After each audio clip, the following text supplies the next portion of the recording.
सभी अपने दोनों हाथ जोड़ लेंगे, आंखें बंद करेंगे, कमर सीधी करेंगे, पंच परमेष्टि का स्मरण करेंगे।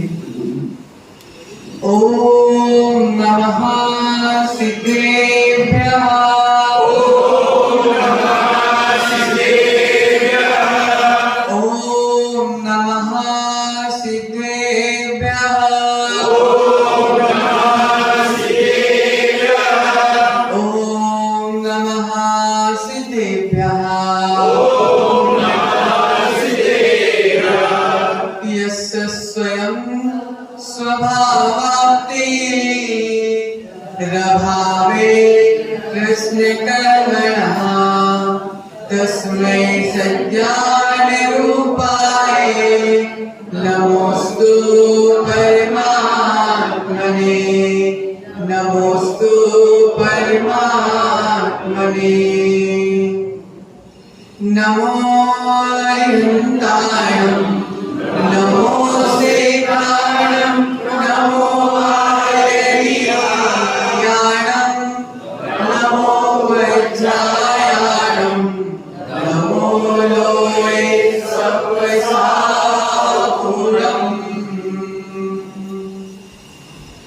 मेरे पवित्र मन में गुरुदेव आओ, मैं शास्त्र वाचन करो प्रतिपाद गाओ।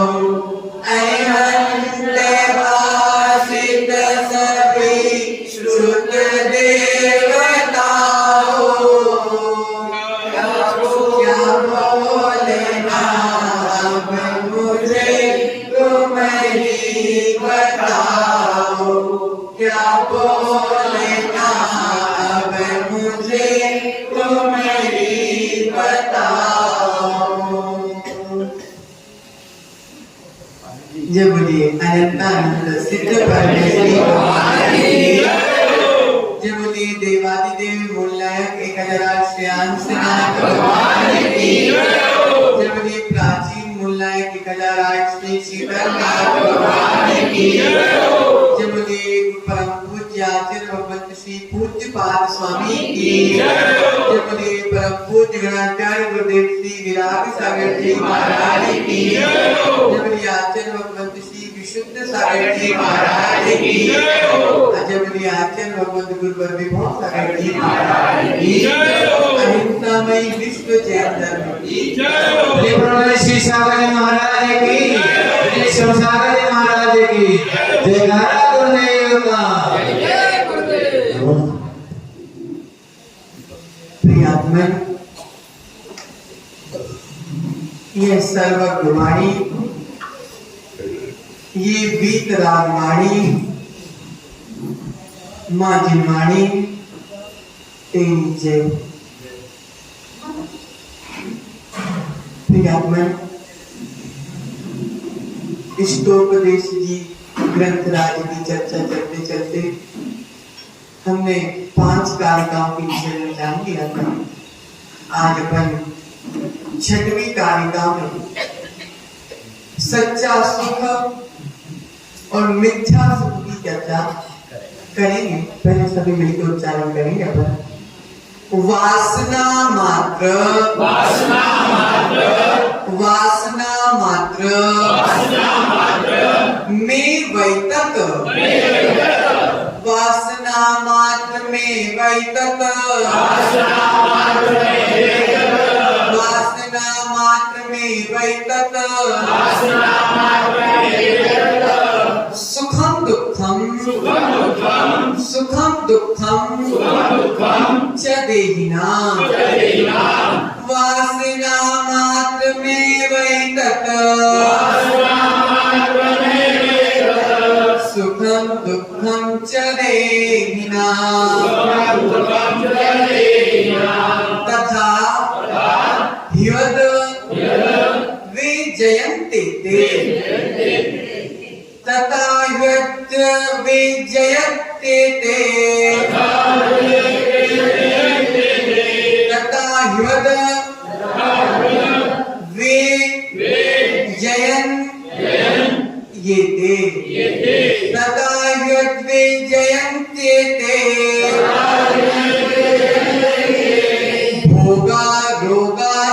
इवापदी भोगा रोगा इवापदी तथा ह्यद्वे जयन्त्येते भोगा रोगा इवापदी एक साथ उच्चारण करो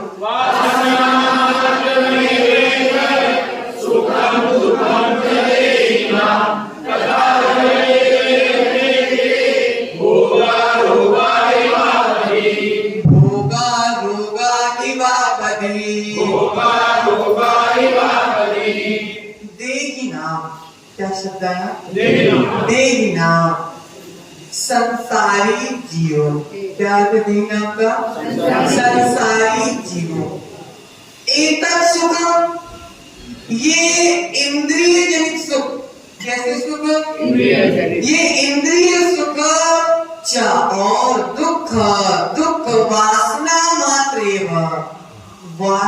मात्र है संसारी जीवों के अर्थात संसार में जितने भी जीव हैं उनको जो ये इंद्रिय जन सुख कैसा सुख इंद्रियों के द्वारा जो सुख प्राप्त हो रहा है ये दुख है कैसा है सुख नहीं है दुख है कैसा मात्र वासना मात्र है भ्रम मात्र है केवल लग रहा है सुख जैसा लेकिन वास्तव में सुख है नहीं तथा ही इसलिए एते भोगा ये इंद्रियों के भोग आपत्ति के समय किसके समय आपत्ति के समय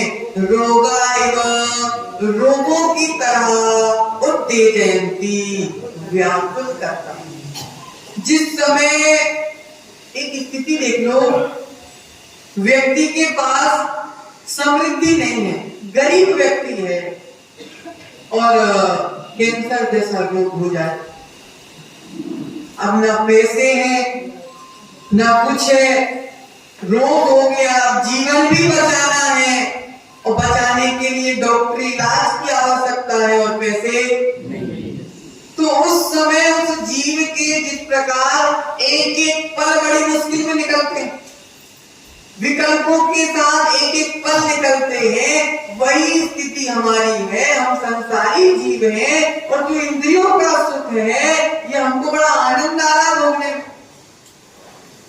रत्नेश भाई बड़ा आनंद आ रहा जो मन का खाने की इच्छा हो रही है बच्चे की माँ बना के दे रही है आज मुझे खाकरे खाने की इच्छा हो रही है और आज बच्चे की मम्मी ने बना के अब बताओ रत्नेश पूरी दुनिया में बोल रहे हैं महाराज मेरे से बड़ा सुखी कोई नहीं है मेरे से बड़ा कोई सुखी नहीं है मुझे जो चाहिए वो मिल रहा है ओहो यही बुद्धि तुम्हें अनादिकाल से मिलता है यही सोच हमको अनादिकाल से मिटाई है क्योंकि ये इंद्रियों का सुख है रसना इंद्रिय का विषय मुन्ना भाई रसना इंद्रिय का विषय ये इंद्रियों के सुख बड़े आनंद दे रहे हैं तुमको लेकिन जिस प्रकार रोगी को रोग चुभता है व्याकुल करता है भविष्य में ये भोग भी तुमको रोग के समान चुभेंगे व्याकुल करेंगे इसलिए आचार्य कह रहे हैं देखो नयन भाई भूख लग रही है भूख लग रही है भोजन कर ठीक है प्यास लग रही है पानी पी सुख मिल गया आनंद मिल गया इंद्रियां पुष्ट हो गई भूख लग रही तुमने भोजन कर लिया प्यास लग रही तुमने पानी पी लिया सुख मिल गया अब 4 घंटे बाद गया सुख मतलब फिर 4 घंटे बाद सुख गया इसका मतलब क्या है जो सुख आने के बाद चला जाता है वह सुख जैसा दिखता है लेकिन सुख होता नहीं है वो तो तुमने तात्कालिक प्रतिकार कर दिया तत्काल इंद्रियों को पुष्ट कर दिया लेकिन 4 घंटे बाद इंद्रियां फिर से उत्तेजित हो गई, फिर मांगने लगी। इसलिए आचार्य कह रहे हैं ऐसा सुख हमें नहीं चाहिए, हमें तो ऐसा सुख चाहिए जो एक बार आएगा फिर 4 घंटे बाद वापस जाने वाला। वासना मात्र, वासना की परिभाषा क्या कह रहे आचार्य भगवंत? सुख कैसा हो? जो सुख नश्वर हो वह सुख सुख नहीं है, जो सुख शाश्वत हो वह सच्चा सुख। बाकी सब क्या है? वासना मात्र। क्या कहे? वासना मात्र, पराश्रित सुख है। फल के आश्रित से प्राप्त हुए जो सुख है वो छोड़कर चले जाएंगे। भूख लगी, भोजन कर लिया, 4 घंटे बाद फिर से भूख लग गई, सुख चला गया छोड़कर। तो ये क्या है? सुख है कि वासना है? वासना है। आचार्य कह रहे सुख तो आत्मा का गुण है, सुख आत्मा का गुण है तो आत्मा में ही प्राप्त होगा। मुन्ना भाई, सुख आत्मा का गुण है तो कहाँ प्राप्त होगा? कुआं का पानी कहाँ प्राप्त होगा? कुएं में प्राप्त होगा कि टंकी में प्राप्त होगा? इसलिए टंकी में जो कुएं का पानी ढूंढ रहे हैं वे मूर्ख हैं। अर्पित भाई, टंकी में जो कुएं का पानी ढूंढ रहे हैं वो मूर्ख हैं, और संसारिक भोगों में जो सच्चे सुख को ढूंढ रहे हैं वो मूर्ख हैं। प्रतीश भाई, मूर्खों की होशियार बोलो ना, अपने मुंह से बोलो, दूसरा बोलेगा तो बुरा लगेगा। इसलिए हमने पूछा मूर्ख है। और जिस जीव ने अपने आप को मूर्ख मान लिया एक दिन वही होशियार बने। बताओ, जिस जीव ने अपने आप को मूर्ख मान लिया कि भाई वही होशियार बनने का पुरुषार्थ करेगा।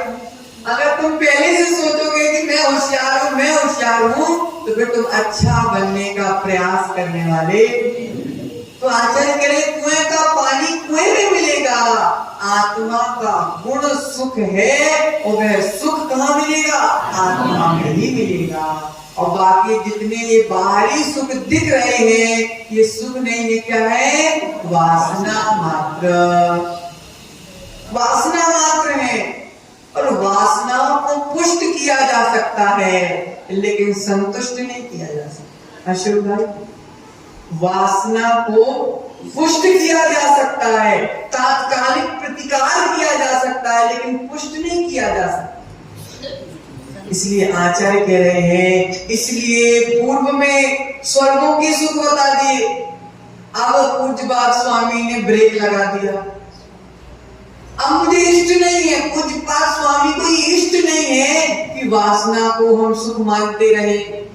अगर वासना को सुख मानते रहेंगे तो वासनाओं में अपनी आत्मा को लिप्त करते रहेंगे।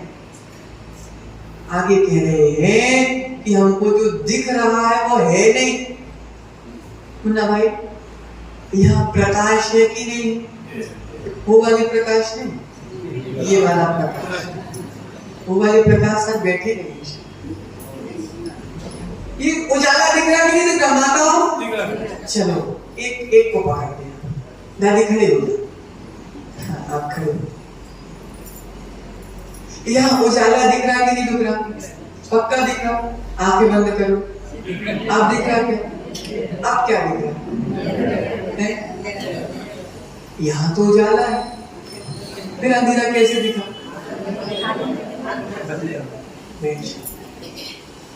यहाँ पे प्रकाश है, ध्यान से समझना। प्रशिश भाई एंड टीम सब ध्यान से समझना। यहाँ पर उजाला है, चारों ओर उजाला है, सूरज की रोशनी निकली हुई। हमने आंख बंद कर ली तो पूरी ओर अंधेरा हमको दिखने। इसका मतलब ये है कि उजाला तो है लेकिन आंख बंद करने पर अंधेरा भी हमको नजर आ रहा है। इसी प्रकार हमको ये सुख का उजाला दिख रहा है। मेरा इतना बड़ा मकान, मेरे पास इतनी बड़ी गाड़ी, मेरा परिवार इतना बड़ा, रोज की लाखों की इनकम हो रही है। रोज लाखों में नोट छाप रहा हूं, मेरा नोट ये सब उजाला दिख रहा है, लेकिन अगर ज्ञान की आंखें खुलेगी और बाहर की आंखें बंद होगी, जब पता चलेगा कि ये बाहर जितना उजाला दिख रहा है ये उजाला नहीं है, वासना मात्र वासना है। ज्ञानी को इस उजाले में भी अंधेरा दिख रहा है। बताओ, ज्ञानी को इस उजाले में भी अंधेरा दिख रहा है। क्यों? क्योंकि उसको पता है कि ये सुख नहीं है, ये दुख है। प्रियात्मन संजय जी, एक कागज लिया आपने, उसमें इत्र डाल दिया, कागज में खुशबू फैली, वह खुशबूदार कागज हो गया। क्या हो गया? खुशबूदार कागज। तो वह खुशबू कागज की है क्या? तो किसकी? इत्र की। लेकिन इत्र को हमने कागज में डाल दिया, तो वह खुशबू कागज की हो गई ना? बोलो जूनू की मम्मी, बोलो। कागज में तुमने इत्र डाल दिया, कागज खुशबूदार हो गया, तो अन्ना आंटी वो खुशबू किसकी हो गई? कागज की हो गई ना? कागज की खुशबू नहीं थी, वह इत्र की खुशबू तो इत्र की ही थी। कागज के संपर्क में आकर कागज खुशबूदार हो गया, लेकिन खुशबू कागज की नहीं। उसी प्रकार ये सांसारिक भोग हमको ऐसे लग रहे हैं सुख जैसे, लेकिन ये सुख नहीं है, क्योंकि सच्चा सुख तो मात्र मेरी आत्मा में है। इंद्रियों को सुख में इतने लीन मत हो जाना कि आत्मा का सुख भूल जाओ। मुन्ना भाई, इंद्रियों के सुखों में इतनी लीन मत हो जाना कि आत्मा के सुखों को भूल जाओ। स्वर्ग जाना है क्या? बोलो ना। नहीं भी जाना चाहोगे तो भी जाना पड़ेगा। सम्यक दृष्टि जीव हो, भविष्य में व्रती बनोगे, तो स्वर्ग जाना चाहो या ना जाओ, लेकिन जाना पड़ेगा। तो हम कहते हैं आप स्वर्ग जाओ, खूब स्वर्ग जाओ, लेकिन स्वर्ग में जाकर स्वर्ग के इंद्रियों वाले सुखों में लीन मत हो जाना। अर्पित भाई, स्वर्ग जाना कि नहीं जाना? जाओगे, खूब जाओ स्वर्ग, लेकिन स्वर्ग के सुखों में लीन मत हो जाना। अगर स्वर्ग के सुखों में लीन हो जाओगे तो वापस कहाँ पहुंच जाओगे? फिर एक इंद्री दो इंद्री में पहुंच जाओगे, फिर करोगे क्या? नाली में ऐसा करोगे। इसलिए आचार्य कह रहे हैं स्वर्ग जाना है जाओ, लेकिन अपने लक्ष्य को मत भूल जाना। लक्ष्य क्या है अरुण भाई? मोक्ष जाना लक्ष्य है। पूज्यपाल स्वामी तुम्हारे भाग्य से बोल रहे हैं। किसके भाग्य से बोल रहे हैं? तुम्हारे भाग्य से बोल रहे हैं। क्या बोल रहे हैं? कि स्वर्ग भी जाना, लेकिन अपने लक्ष्य से भटक नहीं जाना, क्योंकि मेरा लक्ष्य स्वर्ग जाना नहीं है, वो तो मजबूरी है, जाना पड़ेगा। क्योंकि पंचम काल में एक बार में तो मोक्ष है नहीं, तो स्वर्ग जाना पड़ेगा। लेकिन स्वर्ग में जाना है तो आचार्य बहुत अच्छा सूत्र कह रहे हैं, स्वर्ग जाओगे तो मनोज भाई सुख में लीन मत होना। स्वर्ग जाओगे तो सुख में लीन नहीं होना, स्वर्ग जाओगे तो वहां भी श्रुत में लीन होना। किसमें लीन होना? इसलिए श्रुत में लीन होना है, सुख में लीन नहीं होना। नहीं तो इतनी सारी देवियां मिले तो हम बोला जाए।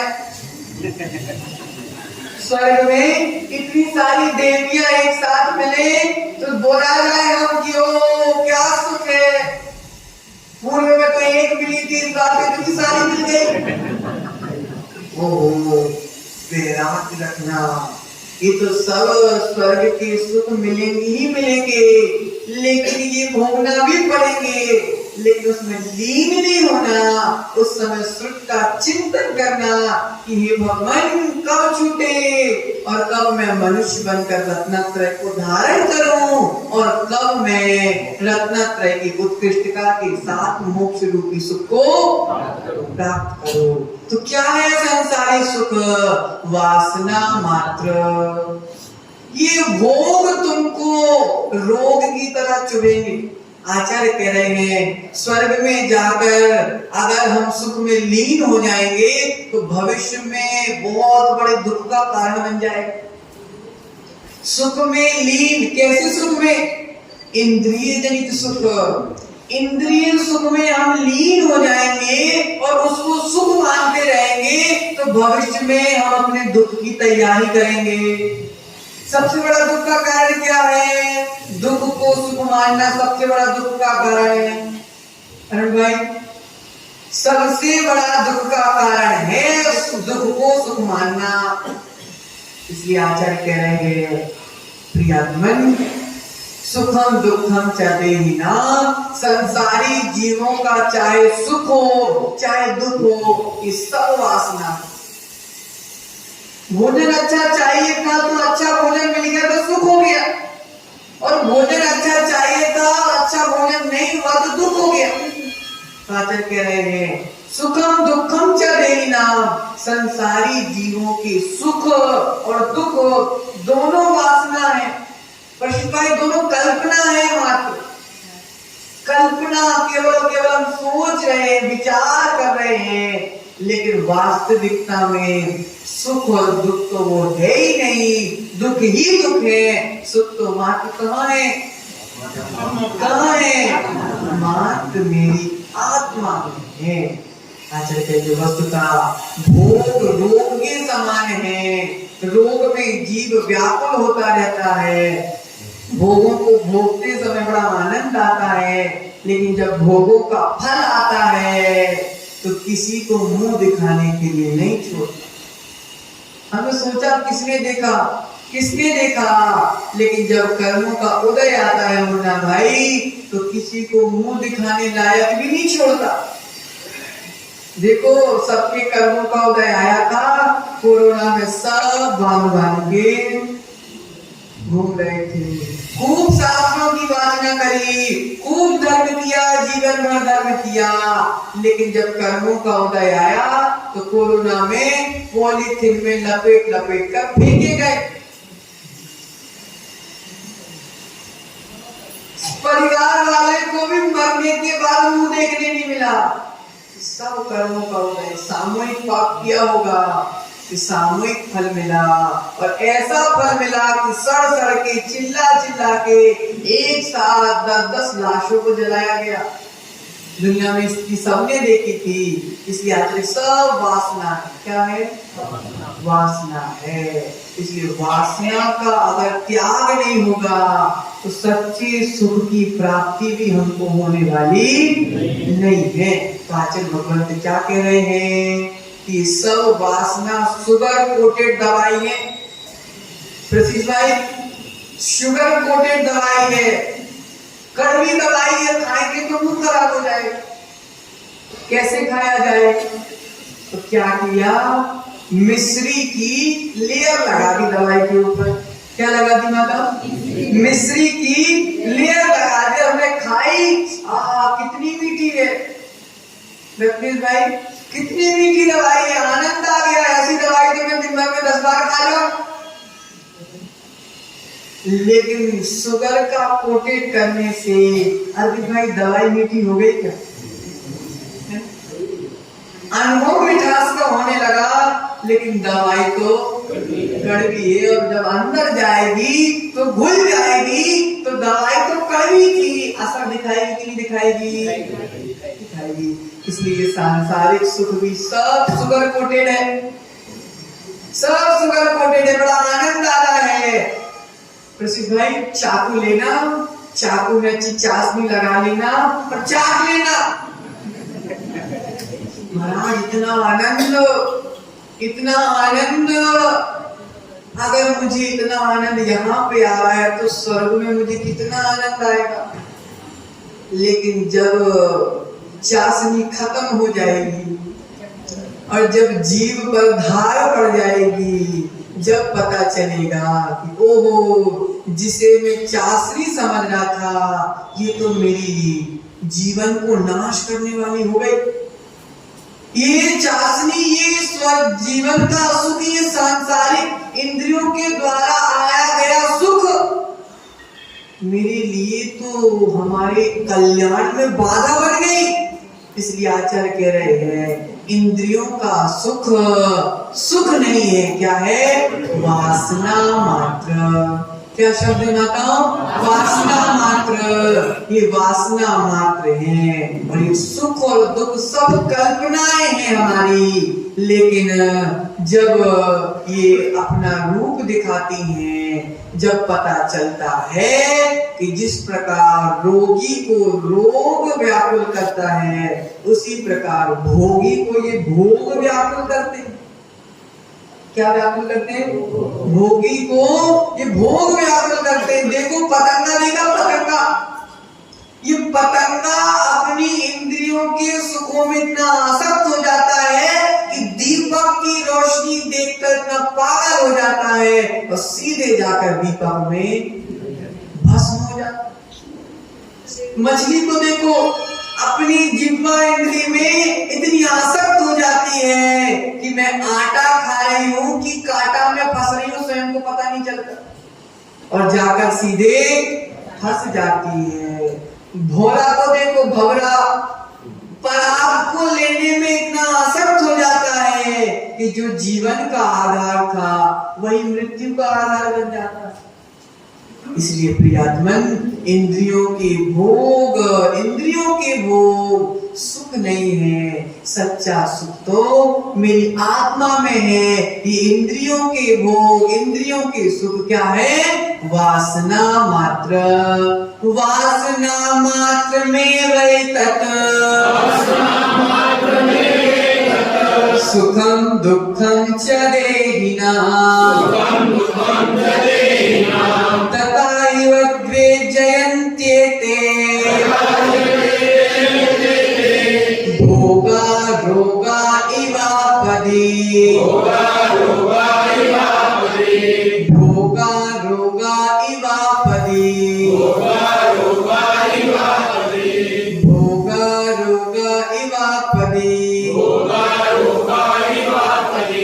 जब तक राग छाया हुआ है, जब तक दुख भी हमको सुख जैसा लग रहा है, लेकिन जब राग हटेगा, जब मेरी दृष्टि निज आत्मा की ओर जाएगी, जब मुझे पता चलेगा कि मेरा सच्चा सुख कहाँ है और अभी तक मैं कहाँ भटक रहा था। इसलिए सच्चा सुख दुनिया के किसी कोने में प्राप्त होने वाला नहीं है। सच्चा सुख तो मात्र मेरी आत्मा में ही प्राप्त होगा। इसी मंगल भावना के साथ परम पूज्य आचार्य भगवंत श्री विभव सागर जी महाराज की अहिंसामयी विश्व जैन धर्म की जय।